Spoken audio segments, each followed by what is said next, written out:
So let's talk more now about mandates. State Senate Republicans passed several bills last week aimed at curbing the ability of local jurisdictions to put mandates in place for vaccines or masks. Now, that won't get past the governor's veto pen, but this debate is playing out all over the state, sometimes in very ugly shouting matches that have been happening at places like school board meetings. Let's talk about it all. And joining me now, Chastity Pratt, the Education Bureau Chief for the Wall Street Journal. Ingrid Jacques is the Deputy Editorial Page Editor at the Detroit News. Nancy Kaffer on the lower right-hand portion of your screen, columnist for the Detroit Free Press. And at the upper left of your screen is Kara Beer, the President of the Battle Creek Area Chamber of Commerce. Thank you all so much for being here. Chastity, I want to start with you because, and we'll start with masks before we get to vaccines. I thought we had a pretty good handle on what was happening after Macomb County famously decided there would be no mask mandate in place, and then Macomb County led the state in cases, outbreaks in schools. I thought the math was pretty simple. Well, fast forward to last week, Oakland County, which does have a mask mandate, suddenly leads the state in cases. Do you think we have a handle yet on what works and what doesn't for schools?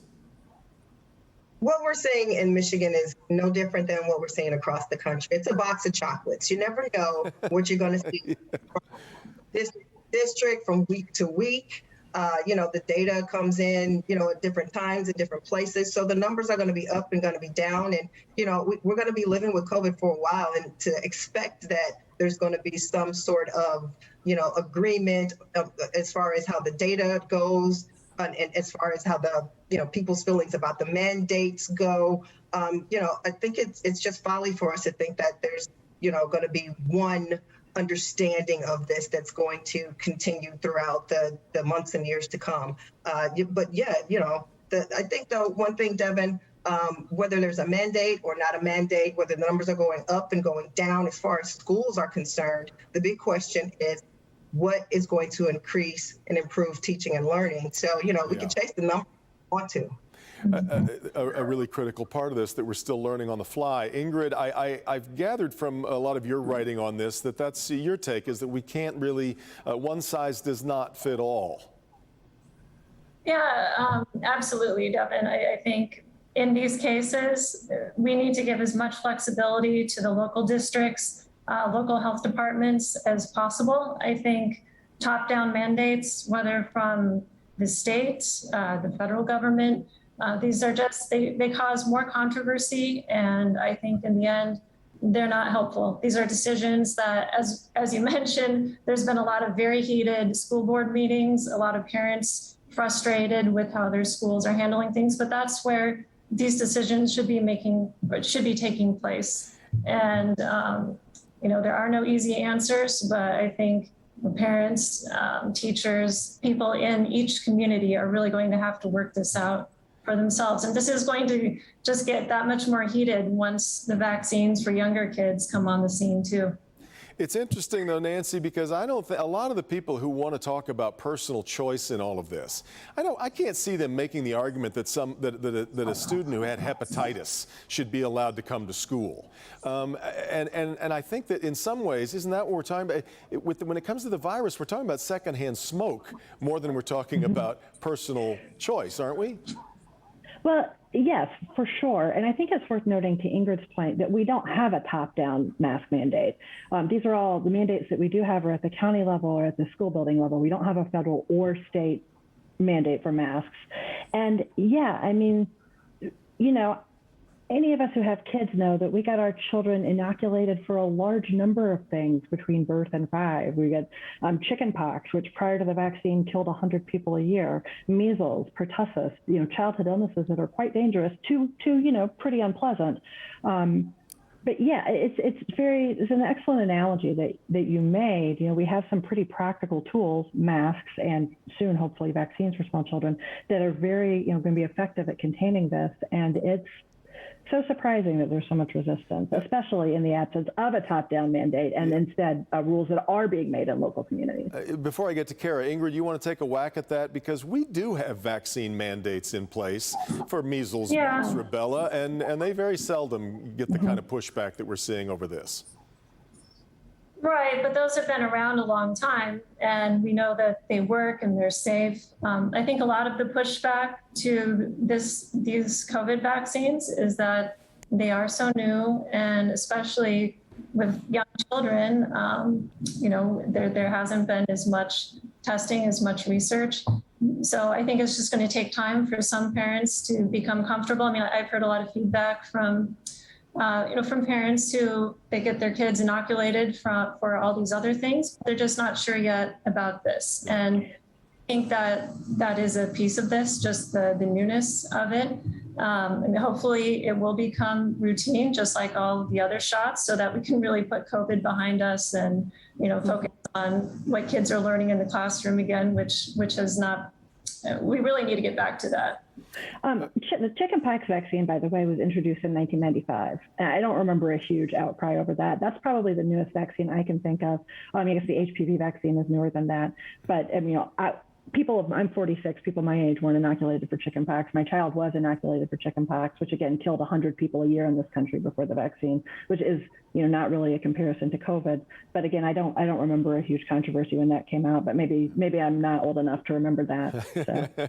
Let me broaden this out to the business world. Kara, there are a lot of business owners that feel like this onus now that has been put on them to kind of have to act as police in their stores, among their employees, so it's either customers or workers, has been asking too much of business owners to sort of police all of this.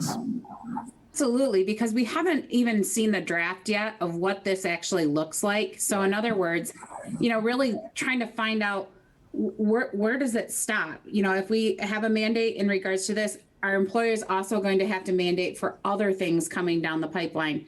Is it that we have to mandate for the flu? Do we have to mandate for all, like the students going to school from birth to 5? Looking at it from that standpoint, but also who in the business is going to be the one that is getting access to rapid tests. We don't have enough rapid tests in the state of Michigan.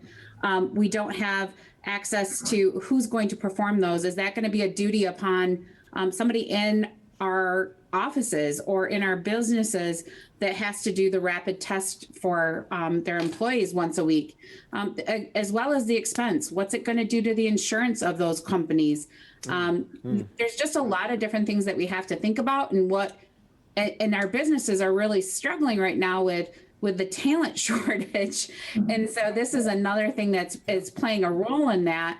When we look at the state average of how many people are vaccinated, if you take out those that are 65 and older and the youth out of it, what is that number? That there's still a significant population of folks that aren't vaccinated. And so businesses are having to really play a major role in trying to do that. And it's putting a lot of burden on them when they're trying to run their business. Well, in fact, we had a business owner on this program a couple of weeks ago, Liz Blondie, who said that if she was forced, if she enforced a vaccine mandate, she would lose just enough employees to probably drive herself out of business.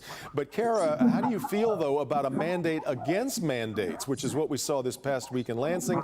We've watched this play out in a number of other states, famously.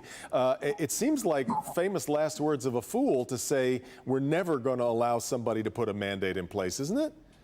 I think that's definitely a great point. I think that you have people that, to have no mandates is definitely a little bit of an overstep, but really looking at what is it that we're wanting to mandate? Is the reason why we're putting this in place because we don't want to see a mandate on this vaccine or the healthcare of folks? Really, I think we have to get to the root cause of what that is and why we are looking for that, because I think we have to realize that businesses need the ability to, just as we were hearing earlier, with school districts being able to make those decisions in their boardrooms as well as in their township halls and different things like that. Businesses need that opportunity to be able to say, this is good for my business to be able to be successful and my employees. Yeah. And I think that that's really important. Yeah. Chastity, it won't be long, though, before we start to hear some people arguing for a vaccine mandate in schools. What do you expect? How do you expect that to go? if history serves us, it'll go along political lines. California is already the first state to say as soon as it's available, we're going to have get vaccinated starting in the 2022 school year. So that's not far behind. It'll go, along the same lines as we saw with the masking and the testing. The thing of it is, though, we talk about what the communities need. The communities are trying to protect. Communities and cities are trying to protect everyone in their businesses. The businesses are concerned with their labor force. But again, going back to schools, they're concerned with the setting that is going to allow for students to have uninterrupted in-person learning so that achievement so we can get back to learning.